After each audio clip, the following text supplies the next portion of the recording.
Last year, when I harvested my sweet potatoes, I was absolutely devastated when I found bumps all over them, indicating some root knot nematode damage.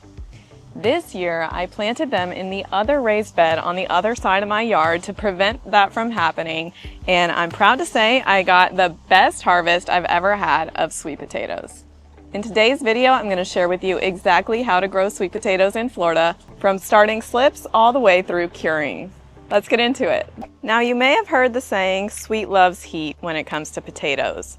Sweet potatoes love the summer heat, and so it's really one of the few crops that we can grow successfully in the summer here. When it comes to planting times, it varies by your region in Florida. Sweet potatoes love the heat and they're also frost sensitive. North Florida, you guys are the most likely out of any region in Florida to experience a frost, so you're going to make sure you're after your last frost date before you plant your slips into the garden.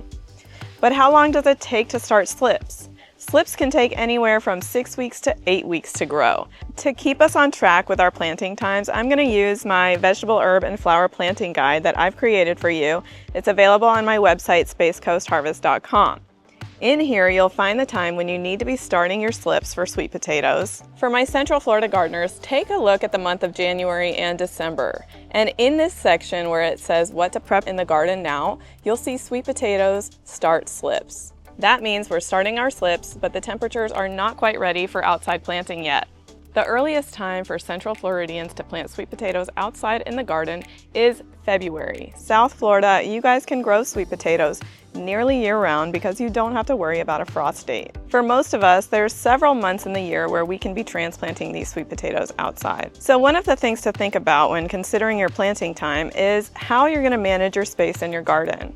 For me, I have limited space. I have about 100 square feet of gardening space in full sun, so I don't usually jump to plant sweet potatoes right in February.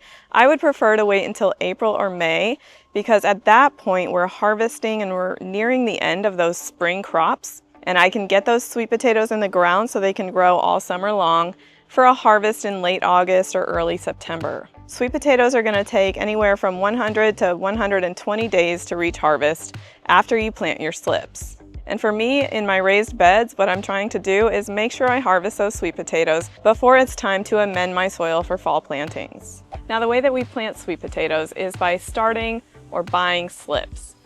A slip is a sweet potato vine cutting that's been rooted in water and ready for the garden.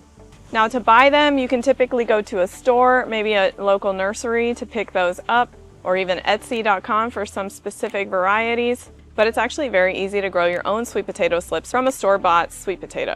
Just make sure when you get a store-bought sweet potato that it's an organic variety, to make sure that it wasn't sprayed with a sprout inhibitor. Now, there's two different methods to start sweet potato slips. Now, the first method is by putting a store-bought sweet potato into a cup of water with about half underwater and half above water. The exposed part of the sweet potato will sprout, and then when it reaches about 4 to 6 inches in length, you can pull that off and then take that vine and put it in water and it'll grow roots. I've tried this method in the past and it seems to take much longer than option number 2. Option number 2 is simply filling a tray full of soil and then planting your sweet potatoes about halfway up in soil, and then it'll start to sprout. And using this method, if there's a sprout on the exposed surface of the sweet potato that doesn't have roots, you can clip it off when it's 4 to 6 inches long and put it in water just like the other method and let it grow roots. Or I've noticed when doing this, a lot of times it'll sprout from a portion that's actually buried under the soil, and it will simultaneously grow the sprout and the roots. So it kind of shortcuts the time frame for that. Once you have a slip that's about 6 inches or so long at least, and it also has roots, you can go ahead and put it in your garden. You may also be wondering why sweet potatoes are different than Irish potatoes. They look similar, but they're not even in the same plant family. Irish potatoes are actually in the nightshade family, and they grow what's called stem tubers. These are swollen stems with buds called eyes. Each eye sprouts a new plant, which is why you can just cut and plant chunks of a seed potato. Sweet potatoes are in the morning glory family, and they grow what's called storage roots. These are swollen roots with no buds. You can't cut them into pieces and plant them. Instead, we sprout slips. It's nice to rotate the type of potatoes that you grow. Irish potatoes are going to lean more towards the cooler months, but they're still frost sensitive, so be aware of that. What I like to do is plant Irish potatoes in the early part of the year, and then once those are harvested, I'm starting my slips and getting ready for sweet potatoes. Now I grow my sweet potatoes in a raised bed because that's my growing space that I have, but plenty of people succeed with growing in a 25-gallon grow bag. You're going to want it to be a 25-gallon grow bag so that it's got enough size for these tubers to grow.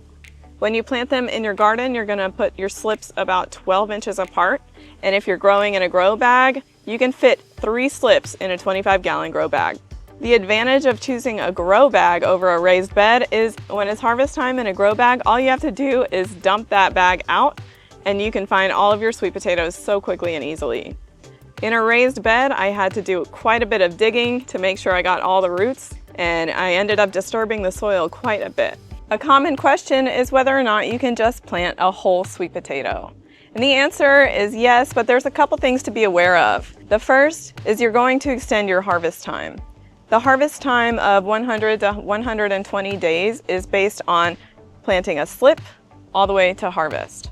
If you're planting a whole sweet potato, what you're essentially doing is having it grow a slip in place. And so your harvest time is going to change to more like 140 to 175 days. And you should also be aware of the risk of your potato rotting out before it actually creates any vines for you. Throughout the growing season, you can fertilize your sweet potatoes. I actually did a crab meal on a monthly basis to try to keep any root knot nematodes at bay. But what they really prefer is phosphorus for some root development in the early part, and then potassium for the tuber development in the later part of their growing season. Sweet potatoes don't even like an excessive amount of water, so you don't even need to set up irrigation to grow them. This is one of the reasons it's one of my favorite vegetables to recommend for a new gardener to grow. And there's different ideas about whether you should trellis the vines or let them grow and root all around your garden. And this, I would say, is personal preference. You could let the vines sprawl across your garden and they'll root in several places around your garden. They will grow tubers from all of those root points, as long as you give them enough time. This year I chose to trellis mine, so I only got tubers at the point of planting the slip, but I got a really beautiful privacy wall all summer long.